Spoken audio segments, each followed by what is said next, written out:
The story opens in a strange, almost surreal scene. A boy sitting calmly atop a glowing summoning circle, the air around him heavy with magic. In front of him stands a petite girl, her presence oddly imposing despite her small frame. She looks at him and declares his fate without hesitation. You have been reincarnated as a dungeon master. Her voice carries authority as she continues. Create a dungeon capable of luring in countless adventurers. Tempt them with greed and through exploration and combat, drain them of their blood, mana, and their very lives. The boy stares at her not in fear, but in curiosity. So this is her, he thinks. This is what that demon girl looks like. His gaze lingers as he analyzes her appearance with surprising calmness. She's flat-chested, but not a lowly. She's an adult woman who just happens to look like a kid. Then, almost casually, another thought crosses his mind. Actually, her looks are pretty much my type. The girl frowns, clearly irritated by his lack of reaction. Hey, are you even listening? Snapping out of his thoughts, he raises his hands slightly. Sorry, I'm listening. But then, instead of reacting with confusion or fear, he speaks as if this is all familiar. I already know the gist of things since you told me about it while I was still alive. He glances at her again, almost fascinated. I was just busy taking in your appearance since it's the first time I'm actually seeing you. And then he begins to reflect. This wasn't the first time he had heard her voice. Back in his previous life, he had been lying in a hospital bed, trapped in a half-year-long battle against an incurable illness. His body had been failing, his future already decided. It was during those final days, when despair consumed him, that a mysterious voice began echoing in his mind. Form a contract with me. If you do, I will reincarnate your soul as a dungeon master after you die. At the time, he thought it was nothing more than a hallucination, something his dying mind had conjured. But it wasn't. Back then he had been drowning in fear, clinging desperately to life, unable to accept his inevitable death. And yet, after hearing her voice, after she spent months explaining the concept of dungeon management, of building something meaningful even after death, those conversations became his escape. It was thanks to her, he thinks now, that I was able to pass away peacefully, lost in those fantasies. And for that, he feels genuine gratitude. Back in the present, he gathers himself and looks at her seriously. Well then, let me double-check the details with you. His tone shifts into something more analytical. You are a dungeon god, an entity that lures humans deep into the dungeon by working their greed. She nods. Exactly. He continues, piecing things together. But since you are the dungeon itself, that's why you take the souls of humans from other worlds like me and have them reincarnate as a master to handle the management. Then, with a hint of curiosity, he asks, that practice has been trendy for dungeon gods lately, is that right? She hesitates slightly. Well, I wouldn't exactly call it a trend. Most gods are pretty hesitant about handing over their sovereignty to a human. Then she admits, but when they actually do, those dungeons have a high probability of outperforming the ones run solely by cores. The boy's mind immediately begins analyzing the reason. Of course, he thinks, dungeon cores probably just follow a simple loop: defeat enemies, get loot, go deeper, repeat. They don't understand why humans enjoy it. They only replicate what seems to work. The dungeon girl adds her own frustration. How would they know? Everyone started copying each other because they heard people like gems, but then everyone lost interest all at once. She sounds genuinely confused. But isn't having more a good thing? The boy almost smirks. No, he thinks, value comes from scarcity. If everyone copies the same idea, everything collapses together. Understanding that requires knowledge of human psychology and economics, something dungeon cores simply lack. He summarizes it out loud.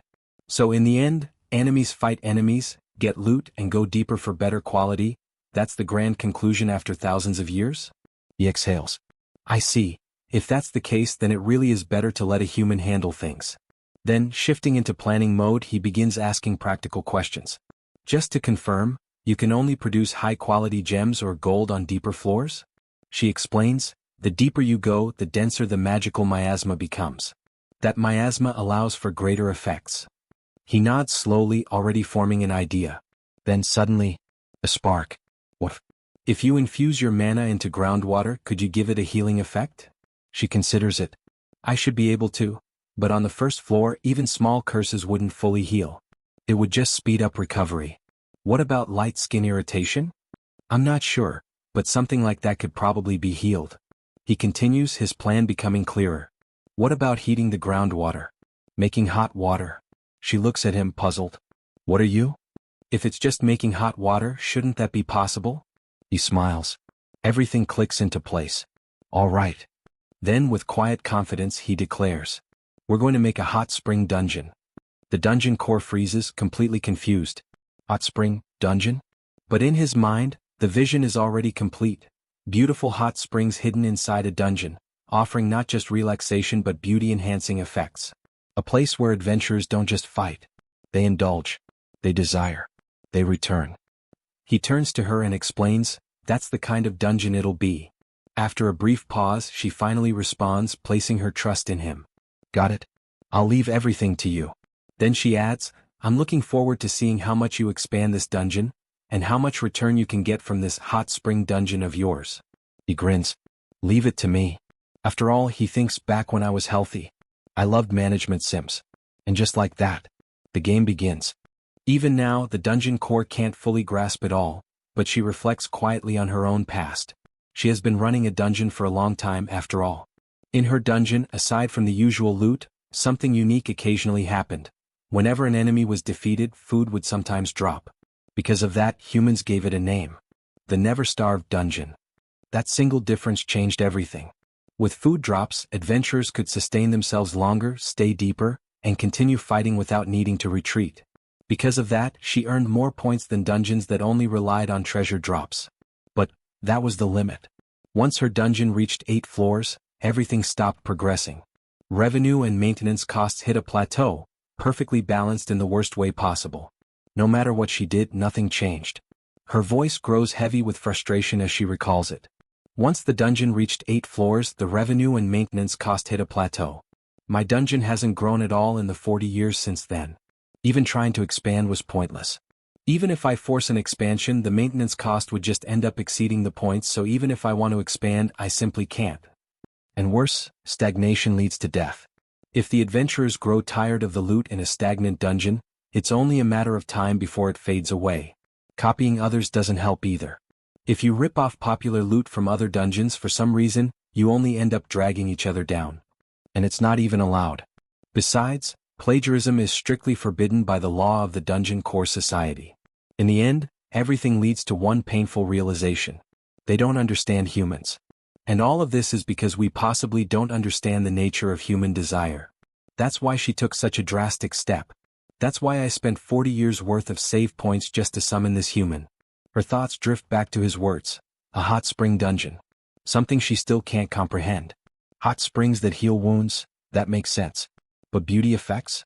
Attracting people just for that? What even is a hot spring? So many questions flood her mind, but alongside them, something else begins to grow. Hope. Because it's something she never would have thought of. And if it works, if this dungeon can surpass 8 floors, that's all that matters. I want to grow bigger. That instinct burns deep within her very existence. Only 8 floors in 100 years. If you can surpass my own sense of design, then I don't mind handing everything over to a human. She looks at him and finally says, Master, don't disappoint me. Without hesitation he responds, well then let's get right to it. He raises his hand forward, confident. Status open. Instantly, something appears before him, and his eyes widen slightly in surprise. Oh, it actually appeared. He scans it quickly, already adapting. The controls really aren't any different from a smartphone. His mind immediately shifts into optimization mode. So I have 5,405 points to work with. I should be able to make a dungeon about the size of a fairly large park. Meanwhile, the dungeon core stares at the floating interface in complete shock. What? He continues casually, as for the points needed for the hot spring, enemy placement and such. She cuts in, completely lost. Huh? What in the world is that? He answers simply, I'm checking out how to operate the dungeon. She can't believe what she's hearing. Wait, normally you're supposed to manifest a scroll like this to check the details, aren't you? And that's when it clicks for him. I see. The concept of a game interface is completely beyond this world. So he casually pulls something out, and hands it to her. You can do it with this too. A phone. She stares at it, and the moment she sees the interface her entire understanding collapses. What's this? It's so easy to understand, it's way too intuitive, this is just wrong. Then she completely breaks. Rolling on the ground, flailing. It's not fair, not fair. He He watches her, amused. This is what they call being overpowered because of modern knowledge. Without missing a beat, he summons more tools. Let's use a device that makes it easier to navigate. Then casually, oh, I can just summon them like it's nothing. Meanwhile, she stares in disbelief. What was all my hard work even for? Ignoring her existential crisis, he begins fine-tuning the dungeon settings. On the first floor, the water temperature caps out at 50 degrees Celsius. I don't need it, that's hot. 42 degrees Celsius is fine. He continues calculating. Water volume is 300 L per point, then I guess spending about 50 points a day should work. Then, time to make a tub. A massive spring begins forming. He examines it with satisfaction. The quality of the spring water is quite high, isn't it? Then he finalizes its properties. The skin beautifying spring, it includes magical skin beautifying effects immediately, heals heat rash and minor skin irritation, wears acne. And then confidently, continuous use for about a week will show remarkable effect even against severe psoriasis, athlete's foot and pock marks. The dungeon core, still stuck in her old logic, says, hey, you can crank the temperature all the way up to 50 degrees Celsius, right? You sure you don't want to? He immediately shuts that down. Yeah, I've confirmed that you have zero clue how humans work. Just leave the rest to me. Then stepping back. Look, it's almost finished, alright, done. With everything in place, he declares, the hot spring dungeon is now open for business. But then, a system message appears. 22 to 32 minutes until completion. He freezes. It takes that long? It's not made instantly. Then he exhales. Well, this isn't a game after all, it makes sense. The dungeon core is still in shock. This is crazy, it's way too fast, it took me months just for the first floor. He shrugs. Guess I'll just wait it out patiently. Time passes. Nights begin moving. Reports spread. In the seafront kingdom Odano region, inside a quiet inn, rumors circulate about tremors lasting over 20 hours. Likely sign of a new dungeon, worth investigating immediately. Veteran adventurers are dispatched. Days later, 2 female knights are sent for further inspection. They examine the map carefully. A perfectly ordinary brand new dungeon. But deep inside, there's a spot where water like hot spring is gushing forth. One of them mutters, a new dungeon, for the first time in 140 years. Then cautiously, I hope it's a harmless dungeon. The other adds, it'd be better if it brought benefits to the kingdom, but if there's too much profit, it'll just attract ruffians and ruin public safety. A quiet sigh follows. Besides, it's not like our salaries as civil servants are going to go up. The other knight smirks. You're as laid back as ever. They continue discussing other dungeons, their pros and dangers until finally, they arrive. We're here. At the cave entrance, something is carved. Hot spring dungeon. One asks, who carved this? The other shrugs. Maybe the adventurers from the first investigation. Inside they fight a rat monster. Nothing drops. Nothing dropped at all. They analyze quickly. So this dungeon is the type that doesn't have drop items. They look around. This hot spring is all it's got? Confusion fills their voices. I've never heard of a dungeon like this before. Hours pass. Exploration leads nowhere else. Finally, that's about it for the investigation. Yeah, there really isn't anything here but the hot spring. Then, pause. They look at each other. Then at the steaming water. Wanna get in? A hesitant reply. Will it be all right? Reassurance comes quickly.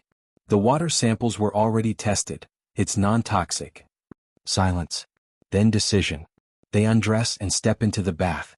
The moment their bodies sink into the water, everything changes. Feels incredible. The temperature, the depth, it's just right. One whispers, it's almost like a merchant is managing this place.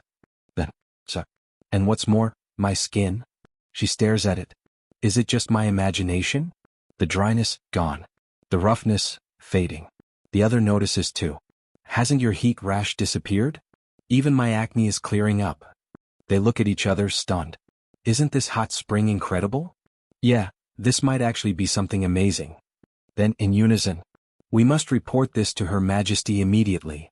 From the shadows the dungeon core watches. Beside her, the boy. And with a satisfied grin he mutters, I have feasted my eyes on the naked female knights. Thank you very much. The plan is already working. The boy leans back, watching everything unfold through his interface. a satisfied glint in his eyes as he recalls the very first visitors. When those middle-aged male adventurers showed up on opening day, he thinks, slightly amused.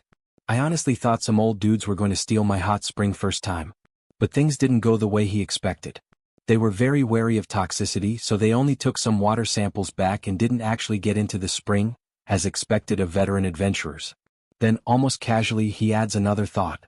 By the way, I also ripped off their outfit style. The dungeon core immediately questions him, confused and slightly annoyed. What's the point of that if you can't even leave this room? He doesn't answer right away. Instead, his mind drifts over the past few days, quietly observing, waiting, analyzing. And after spending a few days like that, watching the adventurers, finally, my long-awaited female knights not only came to investigate, but they even took a proper soak in the hot spring. Exactly as he planned. The dungeon core, however, is still overwhelmed, not by the results but by the system itself. You think you can even display the appearance and location of raiders in real time? What even is this? I don't get it, it's way too convenient. He glances at her, slightly curious. How do you cores usually observe the raiders? Without hesitation, she pulls out stacks of scrolls and books, laying them out. We use this floor plan to track the number of raiders and the numbers and types of monsters we can deploy, and we record the raiders' conversations here. The boy stares at it all, then sighs internally. Man, isekai dungeon managers really have it rough, don't they? Shaking it off, he returns to business. By the way, Beta-chan, is this enough for a starting dungeon? She nods slightly. I'd say so. In the early stages, wild animals that wander in are usually the main source of income. He starts thinking ahead, already expanding possibilities. For example, what if adventurers used it as a training ground? Or if the king's own soldiers were stationed here for management purposes? She tilts her head, then replies bluntly. If that's the case, it would be even luckier if they ended up turning it into a trash dump. He blinks. Trash. She explains casually. Dungeons swallow up any impurities from the outside and convert them into points. That makes him pause. You're really okay with that? He thinks, slightly taken aback. But before he can dwell on it, she suddenly frowns. By the way, you calling me Peta kinda grates on my ears, so stop it. He looks at her, confused. Huh. In my world, Peta refers to a storage capacity. It's a word used to describe size, you know. Peta usually means unbelievably massive. For a moment, silence. Then her cheeks flush red. She straightens up slightly and declares, I am Peta, master. He stares at her, then smiles faintly. She's so cute. But he quickly refocuses, eyes shifting back to the knights still soaking in the spring. Anyways, female knights in a world where adventurers spend all their time fighting in heavy armor. He observes carefully. At first, their skin was so rough, it was on another level. A wild texture I've never seen in my previous life. But now, after soaking for hours, the moisture is clearly returning to their skin. The change is visible. At this rate, they're bound to really feel the effects. The dungeon core, still skeptical, comments. It's true that their skin quality is improving, but that's about it, isn't it? Are you sure that's all right? He doesn't hesitate. By the way, according to Peta-chan, peeping isn't off limits. Then calmly, it's fine. He explains his reasoning, sharp and calculated. Their skin was rough to a considerable degree after all. People like that usually give the best endorsement. His eyes narrow slightly with confidence. They're the perfect customers for my skin-beautifying hot spring. Everything is intentional. Since they stayed in for hours, they definitely had some deep-seated insecurities about it. And that's exactly what he's targeting. If they go home looking beautiful, it serves as perfect advertising for the hot spring dungeon. The dungeon core crosses her arms, still worried about something more immediate. So in the end, how many points did we actually gain so far? He checks casually. 230. Her eyes widen. 230? That's barely breaking even, about 50 points per day over several days. Then suddenly she bursts out. Half frustrated, half vindicated. As I thought. You're spending way too many points on the hot water. Early stage dungeons are basically trash, okay? She continues rapidly. Once an investigation team finishes their first few rounds, the place usually just gets abandoned. Just breaking even at this stage is bad news. And then with a sharp warning. If we hit a wall early on and can't build a second floor, that's the end of it, you know? She looks at him irritated. Hey, are you even listening? But he remains completely calm. It's fine, it's fine. His confidence doesn't waver. Looking at the state of things, people will definitely come. A small smile forms. Again and again. And then, reality proves him right. The very next day, countless women arrive, one after another, drawn not by combat, but by beauty. This was the reality. Far away in Chiffan's castle, the queen sits upright, her expression sharp with interest as she hears the report. Skin beautifying water, huh? Her eyes narrow with authority. If such a thing truly exists, then take me there at once. And thus, the ripple begins to spread. The queen of the seafront kingdom, Yusa, has taken interest. If you enjoyed this manga, share it with your grandma, your calculator, your fridge, basically anything connected to Wi-Fi. And for more parts, don't forget to like and subscribe.